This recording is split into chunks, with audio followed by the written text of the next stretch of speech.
La veille de Noël, mon père a annoncé, tu es un poids, et tu ne peux plus vivre avec nous. Le lendemain, quand j'ai commencé à faire mes valises et que je leur ai dit que j'arrêterais de payer les factures. Le dîner de Noël touchait à sa fin quand mon père a posé sa fourchette. Il m'a regardé droit dans les yeux et a dit, tu es un fardeau, et tu ne peux plus rester ici. Au début, j'ai cru avoir mal entendu. Ma mère a laissé échapper un rire nerveux, comme si elle n'était pas sûre qu'il était sérieux. Mais il est juste resté là, à me fixer, attendant une réaction. Un silence pesant a envahi la pièce. Ma petite sœur, Lily, s'est figée, sa fourchette suspendue en l'air. Elle m'a regardé avec de grands yeux, comme si elle ne pouvait pas croire ce qu'elle venait d'entendre. J'ai avalé le morceau de jambon que j'étais en train de mâcher et j'ai reposé ma fourchette. Quoi? Tu m'as bien entendu. Il a ajouté, tu es resté ici bien trop longtemps. Il est temps que tu partes. Je suis resté là, essayant d'assimiler ce qu'il venait de dire. J'avais 23 ans, un emploi stable, et j'aurais pu partir depuis longtemps. Mais je suis resté parce qu'ils avaient besoin de moi. Je payais l'électricité, Internet, presque toutes les courses des choses qu'ils ne pouvaient pas se permettre, parce que mon père était au chômage depuis des années, et que ma mère ne travaillait qu'à mi-temps. Je n'étais pas un fardeau. J'étais la seule raison pour laquelle la maison fonctionnait encore. Et maintenant, ils me jetaient dehors comme si je n'avais aucune valeur. Ma mère a finalement pris la parole. Peut-être qu'on devrait en parler plus tard. Mais mon père l'a coupé. Non, Ed. C'est ma maison. C'est moi qui décide, et je dis qu'il doit partir. Lily a reposé sa fourchette.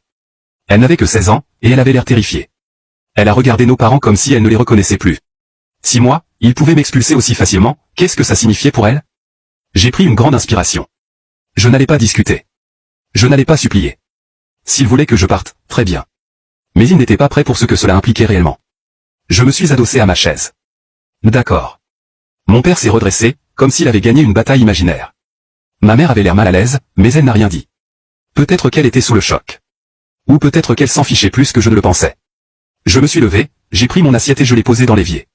Je n'allais pas leur donner la réaction qu'ils attendaient. Au lieu de ça, j'ai regardé Lily, qui était toujours assise là, tendue et perdue. Je lui ai fait un petit signe de tête. Elle était la seule personne à cette table qui comptait encore pour moi. Mon père a pris une gorgée de son verre, comme si de rien n'était.